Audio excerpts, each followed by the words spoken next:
अगर आपको लगता है कि आपके ऊपर बंदिश है, जादू हो गया और उसका ट्रीटमेंट कैसा करना चाहिए, और आज के लोग में बहुत सारे लोग फ्रॉड भी हैं जो झूठ बोलते हैं कि आपके ऊपर जादू है, सिर्फ आप लोगों से पैसे लेने के लिए। और कुछ लोग वाकई आपको सच भी बताते हैं कि आपके ऊपर जादू है। तो आपको कैसे पता करना चाहिए आपके ऊपर जादू है, और अगर जादू हो गया तो इसका ट्रीटमेंट कैसे लेना चाहिए, और क्या नज़र और जादू को नज़रअंदाज करना ठीक है, क्योंकि ये तो सब अल्लाह की मर्ज़ी से होता है ना। ऐसे क्वेश्चंस आप लोगों के बहुत सारे होते हैं। बहुत सारे लोग कमेंट्स करते हैं कि जॉब पे बंदिश है, कारोबार पे बंदिश है, औलाद पे बंदिश है, शादी पर बंदिश है ना। और आप लोग बहुत परेशान भी होते हैं, और मैंने अपनी स्टोरी भी आप लोगों के साथ शेयर की थी कि मुझ पे भी जादू हुआ था। तो आप लोगों की इन्फॉर्मेशन के लिए बता दूं कि मुझ पे जो जादू हुआ था, अल्हम्दुलिल्लाह से वो ख़त्म हो गया था सूरह बकरा की बरकत से, और मेरे ऊपर फिर से जादू हुआ। और मैं कैसे हुआ, क्यों हुआ, किसने करवाया, सब आपको डिटेल्स में बताऊंगी।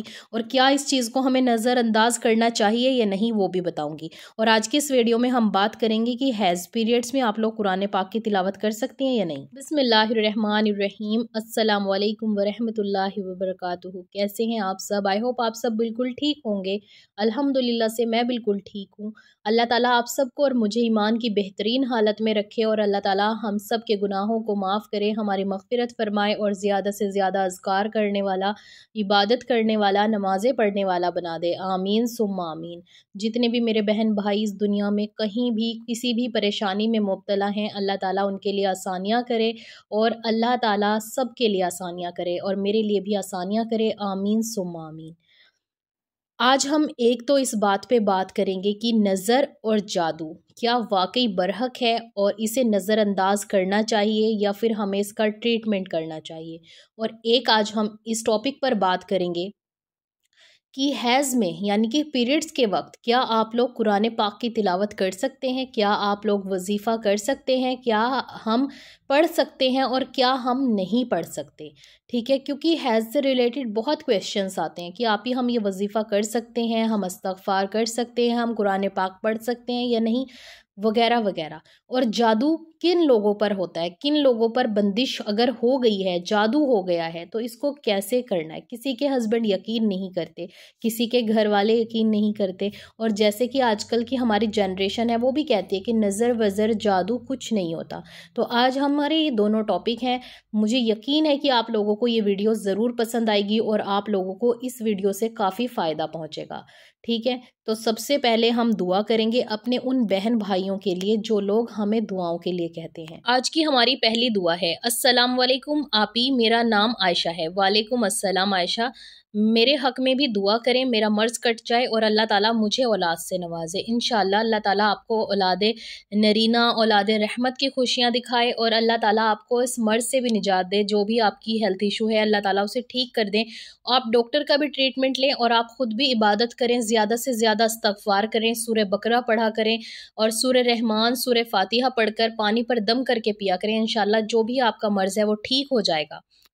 और औलाद के लिए बहुत सारे दुआएँ और बहुत सारे वज़ीफ़े होते हैं, आप वो करती रहें। इंशाअल्लाह अल्लाह ताला आपको औलाद की खुशी ज़रूर दिखाएँगे। और दूसरी दुआ है, मेरे लिए भी दुआ करें, मैं बहुत परेशान हूँ। अल्लाह ताला आपकी इस परेशानी को दूर कर दे। और जितने भी बहन भाई ऐसी ही दुआ मेरे से कहते हैं करने के लिए, अल्लाह ताला आप सबकी भी परेशानियों को दूर करे, और अल्लाह ताला आपके लिए हर काम में आसानियाँ करें, और अल्लाह ताला आपको दुनिया और आखिरत की सारी खुशियाँ नसीब करे। आमीन सुम्मा आमीन। और नेक्स्ट दुआ है, अस्सलाम वालेकुम आपी। वालेकुम अस्सलाम, मेरा नाम तरन्नुम है, प्लीज़ मेरे लिए दुआ कीजिए। मेरी एज 30 साल हो गई, रिश्ता नहीं हो रहा, प्लीज़ दुआ करें। अल्लाह ताला आपके लिए आसानियाँ करें। और देखिए, मैंने आपको एक सूरह यूसुफ का वजीफ़ा बताया है, वजीफ़ा कह लें या फिर तिलावत कह लें। सूरह यूसुफ की तिलावत करने से अल्लाह ताला नेक और साले रिश्ता भेजते हैं। ये आपकी अम्मी भी आपके लिए कर सकती हैं, और आप खुद भी अपने रिश्ते के लिए कर सकती हैं। तो सूरह यूसुफ डेली पढ़ा करें। वैसे कुछ लोग कहते हैं कि इसे 21 दिन पढ़ें, लेकिन मैं कहती हूँ कि इसे जब तक पढ़ें जब तक आपकी मुश्किल आसान ना हो जाए, जब तक आपकी दुआ कबूल ना हो जाए। ये बहुत जल्द भी हो सकता है कि आपकी 10-12 दिन में हो जाए, और हो सकता है कि 1 महीने बाद हो। तो दिल से पढ़ें, और अल्लाह ताला का ध्यान रख के करें कि अल्लाह, ये तिलावत सिर्फ मैं तेरे लिए कर रही हूँ। अल्लाह ताला सिर्फ मैं तुझसे मांग रही हूँ, मुझे यकीन है कि तू मुझे ज़रूर देगा। और नेक्स्ट दुआ है, मेरी 2 बेटियां हैं, दुआ करें बेटा हो जाए। आई थिंक इनका नाम बरीना खत्री है।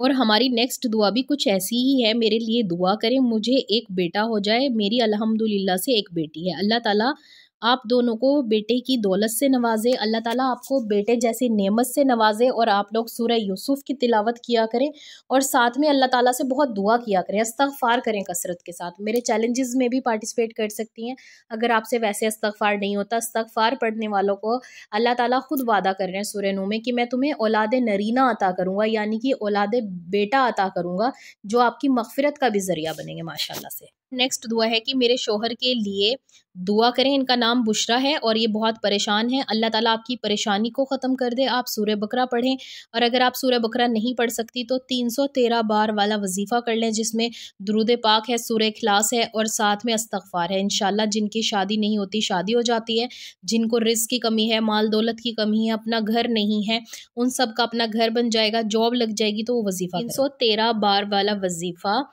हज़रत मौलाना यूनुस पालमपुरी वाला मेरे चैनल पर अवेलेबल है, आप देख सकती हैं। नेक्स्ट दुआ है, ये लिखते हैं अस्सलाम वालेकुम आपी, दुआ में याद रखिएगा, मेरे लिए भी दुआ करें। वालेकुम अस्सलाम। इंशाल्लाह जो भी आपकी परेशानी है, जो भी आपकी दुआ है, अल्लाह उसे कबूल करें और आपकी परेशानियों को ख़त्म कर दे। नेक्स्ट दुआ है कि आप ही प्लीज़ मेरे लिए दुआ करें, मेरी लाइफ बहुत परेशानी और मुश्किलों के दौर से गुजर रही है।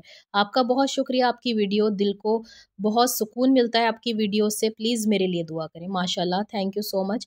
और अल्लाह ताला आपके लिए आसानियाँ करें, आपकी जो भी परेशानियाँ हैं अल्लाह उन्हें ख़त्म कर दे, जो भी आपकी दुआएँ अल्लाह उनको कबूल फ़रमाए। आमीन सुम्मा आमीन। ज़्यादा से ज़्यादा इस्तग़फ़ार करें, नमाज़ें पढ़ें। हमारी नेक्स्ट दुआ है, अस्सलाम वालेकुम आपी, प्लीज़ मेरे लिए दुआ करें, मेरे लिए जल्द से जल्द मेरी शादी हो जाए। इंशाल्लाह अल्लाह ताला आपकी जल्द से जल्द शादी करवाए। आप सूरह इखलास का वजीफ़ा करें, बहुत सारे लोग कर रहे हैं और माशाल्लाह से अल्हम्दुलिल्लाह से मेरी एक बहुत ही प्यारी सब्सक्राइबर का निकाह भी फ़िक्स हो गया है। मैं नेक्स्ट वीडियो में उनकी मिरेकल स्टोरी आप लोगों के साथ लाजमी शेयर करूँ। आज की हमारी ख़ास दुआ है, मेरे लिए भी ख़ास दुआ करें आप ही। इंशाल्लाह नाज़िया के लिए भी आप सब दुआ करें और सारे बहन भाइयों के लिए दुआ करें जिन्होंने हमें कमेंट्स किए हैं और जिनके कमेंट्स हम ऐड नहीं कर पाए। अल्लाह ताला आप सब की परेशानियों को दूर कर दे। जिनका शादी का मसला है अल्लाह ताला उनकी शादियों का मसला हल कर दे। अल्लाह ताला जितने भी मेरे बहन भाई दुनिया में किसी भी दुआ की वजह से परेशान हैं, अल्लाह आप उनकी दुआओं को कबूल फरमाएं। अल्लाह ताला आप उनको सुकून और राहत वाली ज़िंदगी अता करें। अल्लाह ताला सबको नमाजी बना दें, दीनदार बना दें। आमीन सुम्मा आमीन। और आप सबसे रिक्वेस्ट है कि अपनी आप ही को भी अपनी दुआओं में ज़रूर याद रखें। प्लीज़ मेरे लिए भी दुआ करा करें, मुझे भी आप सब की दुआओं की ज़रूरत है। और दूसरी बात, कभी भी दूसरों की दुआओं को ये ना सोचें कि हाय मैं क्यों करूँ उसके लिए दुआ। नहीं, सबके लिए दुआ करें। आपके रिश्तेदार, बहन भाई, दोस्त जो भी आपसे दुआओं के लिए कहते हैं और कोई अनजान जो आपसे मिले और कहे कि मुझे अपनी दुआओं में याद रखना, तो उस इंसान के लिए भी दुआ करें।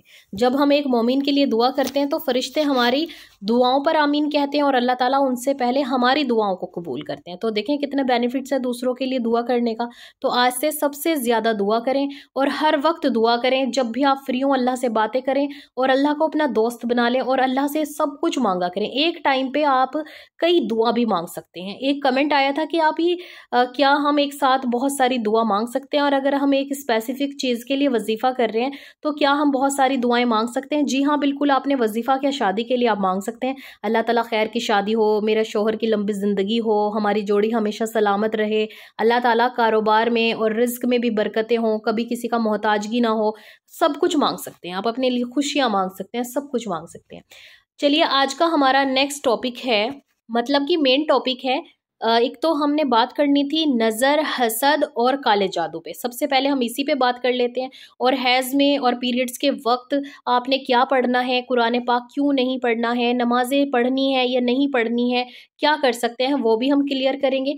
तो सबसे पहले मैं ये बता दूं, जो लोग कहते हैं कि नज़र, जादू, हसद कुछ नहीं होता, ये तो सब कहने की बातें हैं, ऐसा कुछ नहीं है, अल्लाह है ना। तो एक बात याद रखें, अल्लाह ने ही कहा है कि जादू और नज़र बरहक है, ये हमारे नबी पर भी हुई है। तो आप लोग कौन हैं?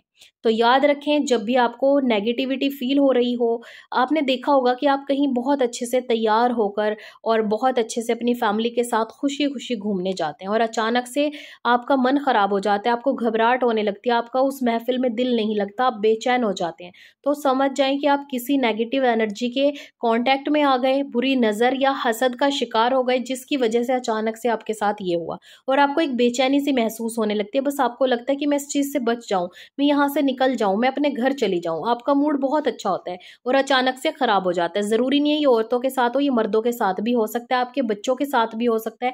आपने देखा होगा आपके बच्चे बिल्कुल हैप्पी मूड में और अचानक से वो रोना शुरू कर देते हैं, छोटे बच्चे हों या बड़े बच्चे हों, और उनका मूड खराब हो जाता है, फिर वो आपको भी वहां पे रुकने नहीं देते, क्योंकि वो उस एनर्जी के साथ, नेगेटिव एनर्जी के कांटेक्ट में आने के साथ बहुत बुरा फील कर रहे होते हैं, जैसे कभी कभी नजर लगने पे बड़ा इंसान फील करता है। और दूसरी बात, जब आपको किसी का कि आप किसी के हसद के कांटेक्ट में आ जाए ना, आपको आपसे कोई हसद करने लगे, तो समझे कि आपका बहुत लॉस होना शुरू हो जाता है। जेलेसी, जेलेसी में वो आपको नुकसान पहुंचाना चाहता है, तो कुछ तो उसकी आई कांटेक्ट की वजह से भी, उसकी नज़र की वजह से भी आपका नुकसान होता है। कुछ लोग ऐसे होते हैं हसद और जलन में आपके ऊपर काला जादू करवा देते हैं, बंदिश करवा देते हैं, औलाद की बंदिश, कारोबार की बंदिश, है ना। एक ऐसा जादू भी होता है जो हस्बैंड और वाइफ में जुदाई का सबब बनता है, और ये जो जुदाई का जादू है ये तलाक तक पहुंच जाता है या फिर मौत तक भी पहुंच जाता है। कुछ मौत के लिए भी जादू करवाए जाते हैं। तो याद रखें, जादू करवाने वालों की मौत बहुत दर्दनाक होगी, और ये शिर्क है। उनको जिंदगी में अल्लाह ताला ना तो दुनिया में खुशी दिखाएगा और ना ही आखिरत में उनका कभी अच्छा होगा, ना आखिरत में उन्हें माफ़ी मिलेगी। चाहे वो बेशक 5 वक्त के नमाजी हों, हज कर लिया हो, कुरान पाक की तिलावत करते हो, अगर उन्होंने किसी की ज़िंदगी बर्बाद करने के लिए अल्लाह के साथ शिर्क किया, जादू करवाया, किसी की बर्बादी करवाई, तो अल्लाह उन्हें कभी भी माफ़ नहीं करेगा। और जिस पे जादू हुआ होगा वो तो इनोसेंट था, और उस इंसान की सारी नेकियां मरने के बाद उस इंसान को दे दी जाएंगी जिस इंसान को उसने अजियत पहुंचाई होगी। तो याद रखें, किसी पे कभी भी कैसा कोई भी जादू मत करवाएं। ऐसे केस भी आते हैं मेरे पास कि लड़कियों ने उन लड़कों पे जादू करवा दिए सिर्फ उनको पाने के लिए, जिनसे वो मोहब्बत करती थी, या लड़के ने उन्हें धोखा दिया था, और फिर वो बाद में बहुत पछतारी होती हैं कि हमने अल्लाह के साथ शिर्क किया। अब उस लड़के की बहुत बुरी हालत है, या वो लड़का बहुत परेशान है, अब वो उसका जादू ख़त्म करवाना चाहती हैं। तो वो उन्हें समझ नहीं आ रहा कि वो उस लड़के से कैसे कहें या उसका ट्रीटमेंट कैसे करवाएं, उस बेचारे को तो पता ही नहीं ना। और ऐसे लड़के भी होते हैं, लड़कियों को पाने के लिए उन पे जादू करवा देते हैं कि उनका दिल नरम हो जाए, और वो उल्टा पड़ जाता है, कुछ और ही हो जाता है। तो याद रखें, कभी किसी पे जादू मत करवाएं। वो भी आपकी तरह इंसान है, उनको भी जीने का हक है, उन्हें भी अल्लाह ताला ने बनाया। बेशक उन्होंने आपका दिल तोड़ा, बहुत बड़ा गुनाह किया, इसकी सज़ा अल्लाह ने रखी है ना, उन्हें ज़रूर सज़ा मिलेगी, दुनिया में भी मिलेगी और आखिरत में भी मिलेगी। तो अल्लाह ताला पर छोड़ने वाले लोग जो कहते हैं कि अल्लाह पे छोड़ दिया, अल्लाह खुद सज़ा देंगे, वो बहुत खुश नसीब होते हैं। और जो लोग बदला लेते हैं जादू के थ्रू, बंदिश के थ्रू, तो याद रखें, ना आपकी दुनिया अच्छी हो सकती है, ना आपकी आखिरत अच्छी हो सकती है। कभी भी इस चीज़ को इग्नोर मत करें कि नज़र और जादू कुछ नहीं होता, ये दुनिया में ही आपको बहुत नुकसान पहुंचाते हैं। और मैं कहती हूँ कि जादू और नज़र इंसान को कब्र तक और जानवरों को हांडी तक पहुंचा देती है, यानी तक मौत तक पहुंचा देती है। तो याद रखें, अगर आपको लग रहा है कि आपके ऊपर ऐसा कुछ है, पहले आप खुद ट्रीटमेंट करना शुरू करें, और फिर ऐसे इंसान से पता करें जो आपको लगे कि बिल्कुल जेन्युइन है, वो पेमेंट नहीं लेता, फीस नहीं लेता, और बिना बात में लोगों को नहीं ठगते। ऐसे लोग भी अवेलेबल हैं ऑनलाइन। कभी भी ब्लैक मैजिक का ट्रीटमेंट मत लें, हमेशा लाइव लें, ताकि उस इंसान के कॉन्टेक्ट में आ पाएँ। और जो बाबा होते हैं ना, या बाबियाँ बनी होती हैं, उनके पास बिल्कुल भी मत जाएं। ये कोई आलिम साहब, कोई मौलाना जो मदरसा चला रहे हों, मस्जिदों में नमाजें पढ़ा रहे हों, या कोई ऐसा इंसान हो जिसको पहले से बहुत सारे लोग जानते हो, ऐसे लोगों से कांटेक्ट करके ऐसे लोगों से अपना ट्रीटमेंट करवाएं। और रोजाना अपने घर पर अपने बच्चों के ऊपर 3 बार सूरह इखलास, 3 बार सूरह नास, और 3 बार सूरह फलक, और 3 बार आयतल कुर्सी पढ़ के डेली दम करें, अपने ऊपर, अपने बच्चों के ऊपर, अपने हस्बैंड के ऊपर, अपने पूरे घर के ऊपर दम करके सोएं। और सूरह बकरा की तिलावत डेली अपने घर में करें, और जो नहीं कर सकता वो फ़ोन में लगा ले, टीवी में लगा ले, और ज़्यादा ऊंची आवाज़ से लगाए, ताकि पूरे घर में और उनके कानों में ये बात पहुंचे जिन पर जादू है। इंशाल्लाह आपका जादू ख़त्म हो जाएगा। और याद रखें, जादू उन लोगों पर होता है जो नमाजों से दूरी बनाते हैं। वैसे तो नमाजियों पे भी हो जाता है, ऐसी कोई बात नहीं है, लेकिन ज़्यादा चांसेस उन लोगों पे होते हैं जिनका कॉन्फिडेंस लो होता है, जिनका नमाजों में दिल नहीं लगता, नमाज नहीं पढ़ते, कुरान पाक खोले हुए 3-3 4-4 महीने हो जाते हैं। तो ये किसी पे भी हो सकता है, वैसे तो नमाजी पे भी होता है, ऐसी कोई बात नहीं है। लेकिन हाँ, वो बहुत कम ऐसा होता है कि नमाजी लोगों को जल्दी से इफ़ेक्ट करे। ज़्यादातर ये बेनमाजियों पर और उन लोगों पर होता है जो अल्लाह से दूर रहते हैं। तो कोशिश करें, इबादत किया करें, अपना ट्रीटमेंट घर पे करने की कोशिश करें। सूरह बकरा से मैंने पहले भी बताया है, इसका पानी पढ़ के रख लें, डेली अपने घर में छिड़कें, अपने बच्चों के ऊपर दम करें, पढ़कर अपने शौहर पर दम करें और ज़्यादा से ज़्यादा अज़कार करें। और रुक़या अवेलेबल है यूट्यूब के ऊपर, डेली सुने, डेली अपने घर में लगा दें ऊँची ऊँची आवाज़ में ना, इंशाल्लाह आपका जादू ख़त्म हो जाएगा। और अगर आपके ऊपर बहुत ज़बरदस्त जादू है और आपको लगता है कि मौत की अलामात है या कुछ और है, तो इसका ट्रीटमेंट करवाएं और अल्लाह ताला से दुआ किया करें। अल्लाह ताला आप सबको और हम सबको जादू और बुरी नज़र से बचाए, आमीन सुम्मा आमीन। आई होप कि आपका ये जादू और बुरी नज़र वाला कंसेप्ट क्लियर हो गया होगा कि ये बरहक है और ये हो जाता है, इसका ट्रीटमेंट भी अवेलेबल है। ये करवाना आसान है, उतारना बहुत मुश्किल है, लेकिन अगर कोशिश की जाए तो दुनिया में कोई भी चीज़ मुश्किल नहीं है। चलिए अब बात करते हैं, हैज़ के वक्त, पीरियड्स के वक्त औरतें नमाज और कुरान पाक पढ़ सकती हैं या नहीं। जितने भी लोग मुझे मैसेज करते हैं क्या आप ही हम पीरियड्स में वजीफ़ा कर सकते हैं, तो याद रखें वजीफ़ा भी एक तिलावत है कि हम 41 टाइम्स या 21 टाइम्स इसकी तिलावत करेंगे और हमारी दुआ कबूल हो जाएगी।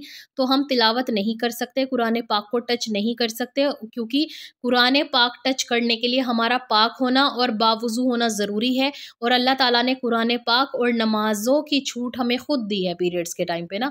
लेकिन अगर हमें कुछ आयतें और सूरह याद हैं तो आप उन्हें पढ़ सकती हैं दुआ की नीयत से, रुक़या की नीयत से, जैसे सूरह फलक, सूरह नास, कुल हु अल्लाह, आयतल कुर्सी, दुरूद पाक, इस्तग़फ़ार हम पढ़ सकते हैं। सूरह इख़लास भी पढ़ सकते हैं, लेकिन इसका वजीफ़ा नहीं कर सकते। हाँ, हम इसे 3 टाइम्स, 7 टाइम्स, 10 टाइम्स अगर हम अपने ऊपर दम करने के लिए पढ़ रहे हैं, बच्चों पे दम करने के लिए पढ़ रहे हैं, या फिर सिर्फ दुआ की नीयत से पढ़ रहे हैं कि अल्लाह ताला मैं इसे पढ़ के छोटी सी दुआ मांग रही हूँ, तो आप कर सकते हैं। और बिस्मिल्लाह पढ़ के किसी की भी तिलावत मत करें, बिना बिस्मिल्लाह के पढ़ें और अल्लाह ताला से बहुत दुआएं करें, क्योंकि कुछ उलमाए कहते हैं कि कुरान पाक की तिलावत करना गलत है और कुछ उलमाए इकराम ये भी कहते हैं कि जब टीचर्स और स्टूडेंट्स को पढ़ने की इजाज़त है, लिखने की इजाज़त है, तो बाकी औरतों को भी इजाज़त है, लेकिन कुरान पाक को टच करके नहीं पढ़ना चाहिए।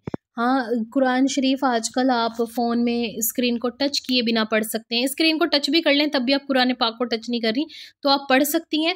लेकिन कोशिश करें कि कुरान पाक की तिलावत करे बगैर आप बहुत सारे अज़कार कर लें जिनसे आप अल्लाह के करीब हो सकें। इस्तग़फ़ार पढ़ें, दुरूद पाक पढ़ें, आप चारों कुल पढ़ लें, आयतल कुर्सी पढ़ लें और ऐसी तस्बीह कर लें जब आप पीरियड्स के बिना होती हैं। और ज़्यादा से ज़्यादा कोशिश किया करें जब आपको पीरियड्स नहीं आते उस टाइम पे तिलावत कुरान ज़्यादा बढ़ा दें, उस टाइम पे आप डबल ट्रिपल करें, आप वो वाला टाइम भी कवर कर लें जो आपको पीरियड्स के टाइम पे कुरान पाक पढ़ने की तौफीक नहीं मिलती। और वजीफ़े भी मत किया करें, ये वो भी कुरान पाक की तिलावत होती है, लेकिन आप दुआ की नीयत से पढ़ सकती हैं एक आधी बार।